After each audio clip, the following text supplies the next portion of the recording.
Hey friends, Nick Arnette, another episode of Cool People I Know or Meet, and I'm with one of my favorite It was cool inevitable people. I would end up on this show, considering the format, ladies and gentlemen. Steve Stajich, everyone. Yay, Steve Stajich. I've known Steve, holy smokes, since 1984 when I first started doing comedy. You know, I can't believe there was really people back then. Maybe we were just mitochondria in a pond somewhere. You were legendary in Denver. I knew you then as a singer-songwriter.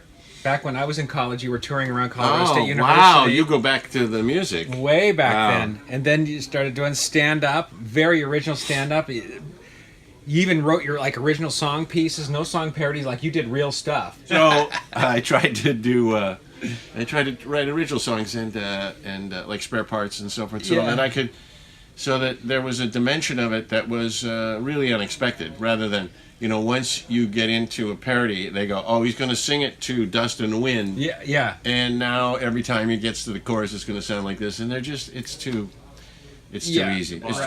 But how did you get into the transition, though? You were doing stand-up. I was writing for TV. I was writing for TV, and I loved writing for TV. And I would go back to TV comedy in a minute if it were offered to me. I don't think that it's going to be at this particular age or point or whatever. And I am not really trying to pitch any shows.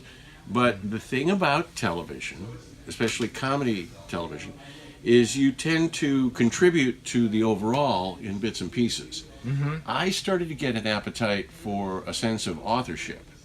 And I did get, written by credits on TV scripts. Yeah. Even though those are also where other people are, helping you out. And they're going, hey, this is a funnier joke. And you go, yeah, let's have it. That's great. But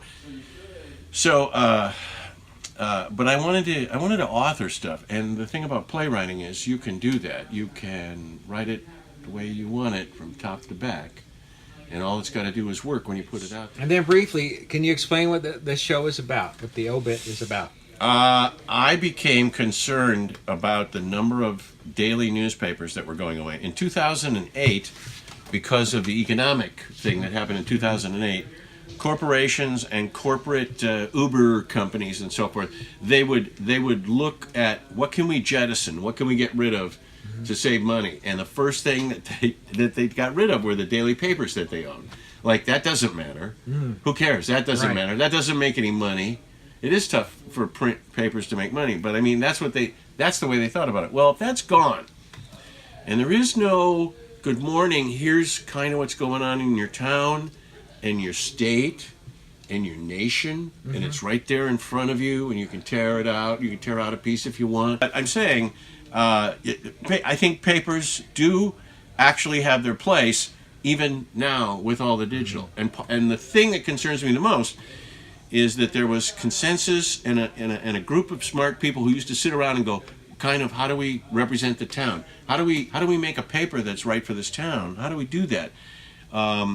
And we don't. If the papers go away, if the LA Times goes away, which is, I don't know if you pick it up sometimes, but it's like so skinny sometimes. Sometimes loved what you said on Facebook. It's the size of a Big Five. And it looks like a Big Five supplement. Fold it up and put into a plastic bag that's more like an oxygen tent where they turned off the tank. It was great the way you addressed journalism, right, and you hit every mark. And I thought you did that really well in this group discussion. So I love the kind of spin at the end. So I appreciated that, because you feel like you're part of the conversation with everybody, and you're like. What's so cool about the play tonight is it's a nice intimate theater, and you can actually smell the actor's coffee, which really added to the experience. It really did. And this show is inside an office. It's inside the newspaper editor's office. And what you can do is, if you do things that are where you're representing intimate spaces, then for the crowd to be that close, and for there only be, there's only room for like 35 people in the theater, then it really is effective. I'm not saying come down and have people sweat and spit saliva on you, although for $5 we can work that out.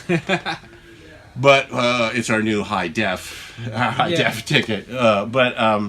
But you're right there with the people, and it feels like the people are there. And what you can do is come and see the shows on Friday, June 8, and Saturday, June 9, and call 310-396-0716. I'll put the number below. Get a shot of the poster out on the wall outside. All right. And you can get that in there. Nice. And just travel down and get. And there it is. But that's our ticket hotline, and it looks a lot like my telephone in my office. And I sound a lot like the guy that takes your ticket reservation. But you just call and you make a reservation because we only have 32 seats, and I don't want people showing up and they can't sit down. Right. So they call, and then we know exactly what we're dealing with, and it works out. It worked tonight really well. It's a really nice experience. It's 1 hour. It flies by, and you really feel like you're in on something. I really felt like saying something to those guys during the day. I wanted to chime in. That's great. I really did. That's great. So people should have that. They should have that feeling that the thing that's going on very much has something to do with and for them. Yeah. And so. And more than that, I don't want to say because I don't want to spoil. That's right. The experience for You'll have to people. come and check it out. But you right? you are the dude. You are play dude for coming to my play, and I appreciate it. It was really an honor. It's great to know you too. We're just so proud of you, and Thanks, you're man. such a great guy. I'm glad good things are happening Thanks, to you. man. And you're This is nice. This has been a nice. fun. This has been a really nice experience here. Nice. A small theater and so forth. But call now 310-396-0716 and make a reservation to see the Obit on either Friday, June 8 or Saturday, June 9. And this is 2018, by the way. If you're seeing this after that, then you'll have to go back in time to see it. Yeah, you will. But Okay. but do that. And Nick's good at going back in time. Thanks, brother man. I have Oh, this you cold, got so I'm that. not going to touch it. But we'll But do in the that. meanwhile, everybody, be cool.